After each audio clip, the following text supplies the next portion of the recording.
Halo teman-teman semua, hari ini saya ingin menceritakan tentang syarat dan ketentuan yang ada di dalam exchange counter. Ya, buat Anda yang mungkin belum mengerti bagaimana caranya melakukan transaksi di dalam exchange counter, bisa nanti minta ya ke para pengundang Anda supaya bisa dapat link tentang video tutorial bagaimana caranya melakukan transaksi di dalam exchange counter.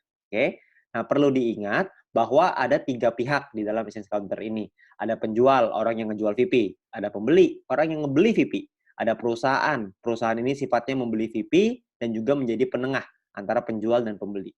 Oke, nah waktu operasi dari exchange counter ini kira-kira jam 10 pagi sampai jam 10 malam. Jadi tidak lebih ya. Jadi kalau lebih dari jam 10 malam udah tutup, kurang dari jam 10 pagi masih belum buka. Jadi Anda perlu ingat bahwa operasinya jam 10 pagi sampai jam 10 malam aja. Oke. Nah, kalau misalkan dalam kondisi tutup, maka kita sebagai penjual tidak bisa melakukan penjualan VIP, sebagai pembeli pun kita nggak bisa melakukan pembelian VIP. Perusahaan juga tidak bisa melakukan pembelian VIP dan tidak bisa menengahi kedua belah pihak.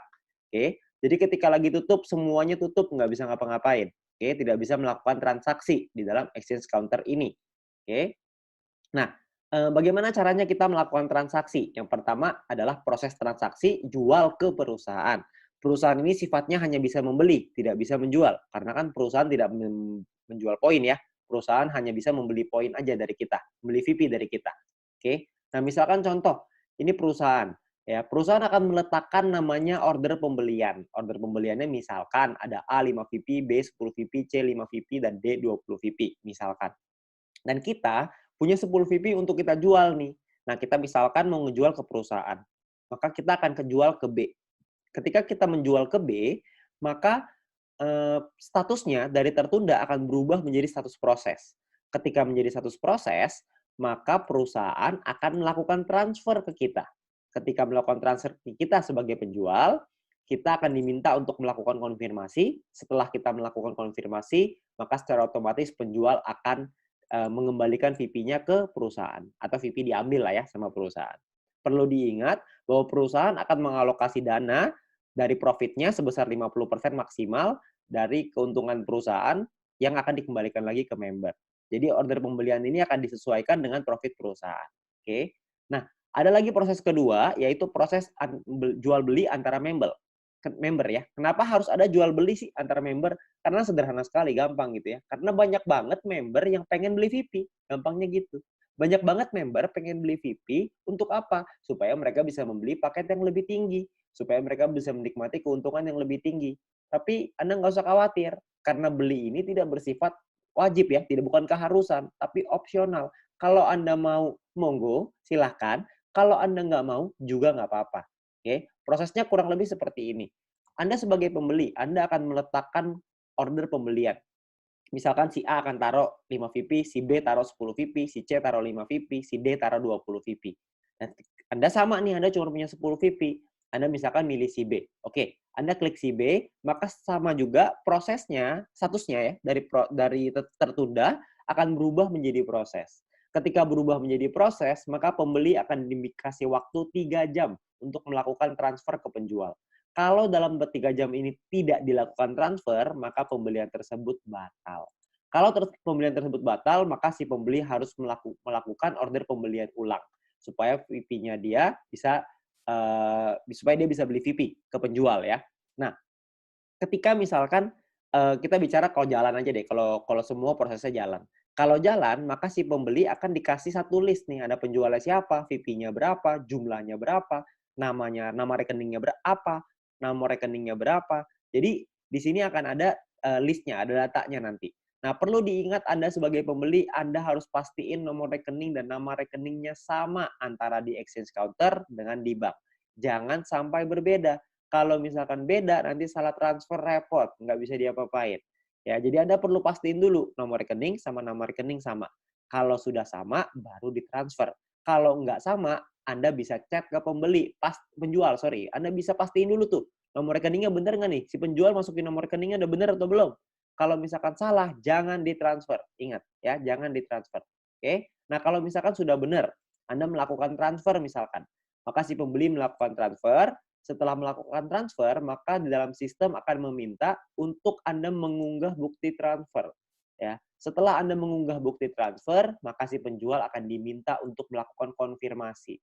Kalau si penjual melakukan konfirmasi, maka secara otomatis penjual akan mengirimkan VP-nya ke si pembeli. Sederhana sekali.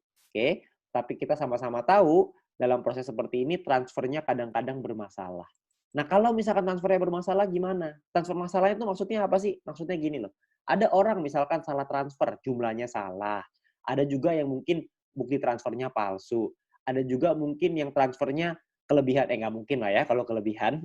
Ya, jadi mungkin banyak masalah lah ya. Masalahnya apapun itu, maka sebagai pembeli dan sebagai penjual Anda bisa melakukan protes. Ya, kalau Anda melakukan protes, maka secara otomatis akan diminta untuk mengunggah bukti transfer sebagai pembeli, sebagai penjual Anda akan diminta mutasi rekening.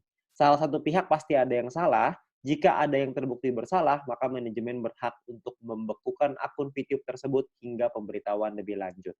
Ya, jadi Anda kalau misalnya Anda yang mau nipu, ujung-ujungnya Anda juga yang rugi. Jadi lebih baik jangan nipu, lempeng-lempeng aja. Ya, kita ikutin aja alur mainnya, kita cari uang dengan halal. Oke? Nah, lalu ada syarat dan ketentuan umum. Ya, misalkan ada bukti transfer palsu. Kalau pembeli mengunggah bukti transfer palsu, maka secara otomatis akunnya akan dibekukan secara permanen karena ini adalah tindak penipuan. Kalau penipuan harus ditindak dengan tegas. Saya yakin teman-teman semua juga pasti setuju lah dengan hal ini, ya. Nah, terus yang kedua, dengan sengaja mengganti nama Anda dengan nama orang lain akan dinilai sebagai sebuah kecurangan juga. Dan transaksi Anda akan dibekukan jika salah satu melakukan protes dan akan di-review dulu ya sama perusahaan, akan dicek siapa yang salah, siapa yang benar. Buat yang salah, maka akan langsung ditindak dan akan diberikan sanksi. Karena ini juga sama tindakannya penipuan. Oke. Nah, proses protes berapa lama? Proses penyelesaian protes itu kira-kira memakan waktu 1-3 hari. Kalau belum selesai, maka kedua belah pihak bisa mengirimkan email kepada customer service untuk ditindaklanjuti. 1 hari itu untuknya tidak ada masalah ya. Kalau nggak ada masalah akan dilepas pembekuannya, dikunci akunnya gitu ya, dibekuin dulu. Sementara kalau misalkan nggak ada masalah akan dilepas. Kalau misalkan yang masih bermasalah maka akan tetap dibekukan atau tetap dikunci sampai masalah itu selesai. Kalau sudah selesai baru akan dilepas semuanya. Oke? Jadi sebisa mungkin kita meminimalisir adanya masalah, sebisa mungkin buat mungkin teman-teman saran saya adalah udahlah kalau buat yang mau nipu jangan nipu. Buat apa? Buat apa juga kita punya uang tapi kalau uangnya uang haram, betul nggak? Ya. Nah, informasi tambahan untuk Anda, sebagai penjual maksimal Anda hanya bisa melakukan 4 transaksi pending atau tertunda. Jadi Anda hanya bisa melakukan penjualan VP ke 4 transaksi berbeda. 4 transaksi. Kalau transaksinya masih belum selesai, maka belum bisa jadi yang kelima. Ya, hanya bisa selesaiin dulu salah satu, Anda baru bisa buka satu lagi. Anda baru bisa jual ke satu lagi. Ya, jadi jika salah satu sudah selesai, Anda bisa menambah satu transaksi lagi. Intinya maksimal 4 transaksi yang masih dalam berjalan dalam satu waktu yang bersamaan. Penjual juga hanya bisa melakukan penjualan VP maksimal 2.000 VP per hari. Oke, itu maksimal. Ya. Nah, dan pembeli maksimal hanya bisa memasukkan 10 order pembelian dalam satu hari. Nominal minimalnya adalah 5 VP, nominal maksimalnya adalah 300 VP. Oke.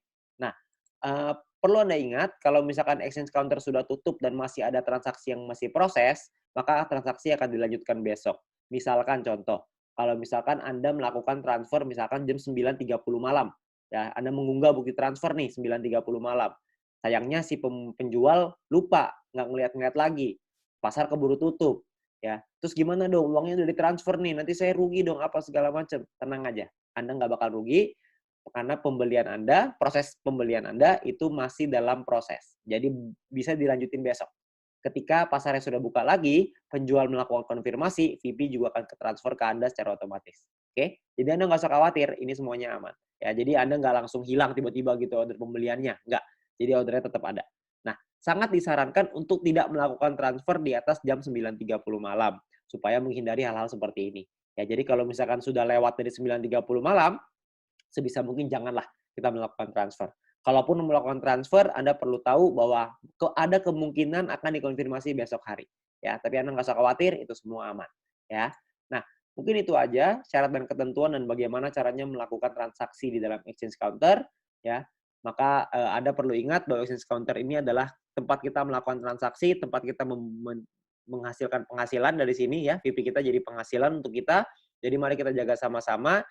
kalau misalkan buat Anda yang mungkin ada yang mau nipu, saran saya janganlah. Buat apa kita punya uang haram, hasil nipu buat apa? Ya lebih baik kita usahakan di sini, kita perjuangkan, kita kerja keras, kita cari uang yang halal, supaya juga bermanfaat untuk kita dan keluarga.